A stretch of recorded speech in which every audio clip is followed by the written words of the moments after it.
ലോകത്തെ പിടിച്ചുകുലുക്കിയ Jeffrey Epstein കേസിലെ നിർണായക രേഖകൾ ഇപ്പോൾ അമേരിക്കൻ നീതിന്യായ വകുപ്പ് പുറത്തുവിട്ടിരിക്കുകയാണ്.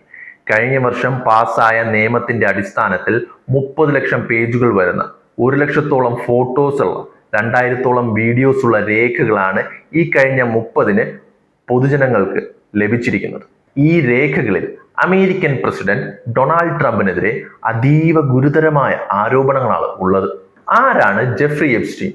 അമേരിക്കയിലെ അതിസമ്പന്നരും പ്രശസ്തരുമായ ആളുകളുമായി അടുത്ത ബന്ധം പുലർത്തിയിരുന്ന ഒരു ഫിനാൻഷ്യറായിരുന്നു അദ്ദേഹം. പ്രായപൂർത്തിയാകാത്ത പെൺകുട്ടികളെ പീഡിപ്പിച്ചതിനും അവരെ കടത്തിയതിനും പേരിൽ 2019-ൽ ഇയാൾ അറസ്റ്റ് ചെയ്യപ്പെടുകയും പിന്നീട് ജയിലിൽ വെച്ച് ദുരൂഹമായ സാഹചര്യത്തിൽ മരണപ്പെടുകയും ചെയ്യുകയായിരുന്നു.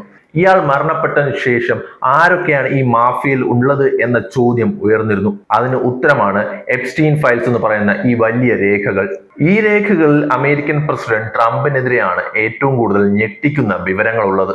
ട്രംപിന്റെ മരാലാഗോ എസ്റ്റേറ്റിൽ നടന്ന പ്രൈവറ്റ് പാർട്ടികളിൽ Elon Musk, Ivanka Trump, Trump junior എന്നിവരും എപ്സ്റ്റീനോടൊപ്പം ഉണ്ടായിരുന്നു എന്ന് പറയപ്പെടുന്നു. 25 വർഷങ്ങൾക്ക് മുമ്പ് ന്യൂജേഴ്സിയിൽ വെച്ച് 13-14 വയസ്സുള്ള ഒരു പെൺകുട്ടിയെ ട്രംപ് പീഡിപ്പിച്ചതായും ഈ FBI-യുടെ റിപ്പോർട്ടിലുണ്ട്. ഈ പെൺകുട്ടിയെ പിന്നീട് എപ്സ്റ്റീനും ലൈംഗികമായി ചൂഷണം ചെയ്തതായി ഇതിൽ പറയുന്നു. പീഡനത്തിനിടെ ട്രംപിനെ കടിച്ചു എന്നതിന്റെ പേരിൽ ആ പെൺകുട്ടി അതിക്രൂര മർദ്ദനത്തിനും ഇരയായെന്ന് ഒരു വിസിൽ ബ്ലോവർ റിപ്പോർട്ട് പറയുന്നുണ്ട്.